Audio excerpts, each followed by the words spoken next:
जिंदाबाद जिंदाबाद जिंदाबाद जिंदाबाद जिंदाबाद ಅಂಬೇಡ್ಕರ್ ಜಿಂದಾಬಾದ್. ಹಾಗೇನೆ ಇವತ್ತು ಏನು ನಮ್ಮ ಎಲ್ಲ ಆಟೋ ಚಾಲಕರು ಮತ್ತು ದಲಿತ ಸಂಘರ್ಷ ಸಮಿತಿ ಮತ್ತು ರೈತ ಸಂಘ ಪ್ರಗತಿಪರ ಸಂಘಟನೆಗಳ ಒಕ್ಕೂಟದಿಂದ ಒಂದು ಈ ಸ್ಟ್ರೈಕ್ ಹಮ್ಮಿಕೊಂಡಿದ್ದೇವೆ. ಏನಪ್ಪ ಅಂತಂದರೆ ಇವತ್ತು ಈ ಪ್ರವಾಸಿ ಮಂದಿರ ಇರೋದ್ರಿಂದ ಹಳೇಬೀಡು ಐತಿಹಾಸಿಕ ಒಂದು ಇರೋಂಥ ಸ್ಥಳ.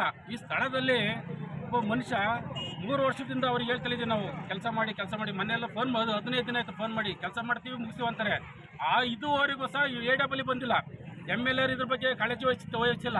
ಆಮೇಲೆ ಕಾಂಟ್ರಾಕ್ಟರ್ ಅವರು ಬೇಕಾಬಿಟ್ಟು ಅವ್ರಿಗೊಂಥರ ಏನೋ ಅನ್ನೋ ಒಂದು ಪ್ರಯೋಜನನೇ ಇಲ್ಲ ಮನುಷ್ಯನಿಗೆ. ಯಾಕೆ ಇವರೆಲ್ಲ ಮಾಡ್ಕೋಬೇಕು? ಹಾಗಾಗಿ AW ಮತ್ತು ಕಾಂಟ್ರಾಕ್ಟರು MLA ಇಲ್ಲಿ ಬರೋವರೆಗೂ ನಮ್ಮ ಹೋರಾಟ ಮುಂದುವರಿತಿದೆ. ಯಾವುದೇ ಕಾರಣಕ್ಕೂ ನಾವು ಇಲ್ಲಿಂದ ಕದಲಲ್ಲ.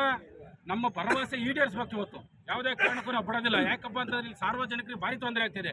ಮೊನ್ನೆ ಆಂಬುಲೆನ್ಸು ಹಾಸ್ಪಿಟಲ್ ಆಂಬುಲೆನ್ಸ್ ಇಲ್ಲಿಂದ ಪಾಪ ಅಲ್ಲಿಂದ ಬರೋದ್ರೊಳಗೆ ಎಷ್ಟು ಸೀರಿಯಸ್ ಆಗಿದೆ ಅಂತಂದ್ರೆ ಅರ್ಥ ಮಾಡ್ಕೋಬೇಕು. ಶಾಸಕರು ಏನ್ ಮಾಡ್ತಾರೆ? ಶಾಸಕರು ನಾನು ಇದನ್ನ ಎಲ್ಲ ದಲಿತ ನೌಕರುಗಳಿಗೆಲ್ಲ ನಾನು ಚಾಟಿ ಎಬ್ಬರಿಸ್ತೀನಿ ಅಂತಾರೆ. ಎಲ್ಲಿ ಚಾಟಿ ಎಬ್ಬರಿಸ್ತಿದ್ದಾರೆ? ಅವ್ರ ಮನೇಲಿ ಎಬ್ಬರಿಸ್ತಾರೆ ಏನಂತ ಗೊತ್ತಿಲ್ಲ. ತಾವು ದಯಮಾಡಿ MLA ಎಲ್ಲಿದ್ರೆ ಗೊತ್ತಿಲ್ಲ.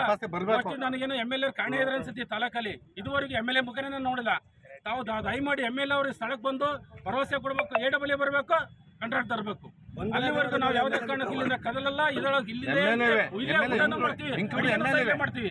ಹಾಗಾಗಿ ದಯಮಾಡಿ MLA ಸಾಹೇಬರು ಎಲ್ಲಿದ್ರೆ ಅಂತ ಬರಬೇಕು ನಮಗೆ.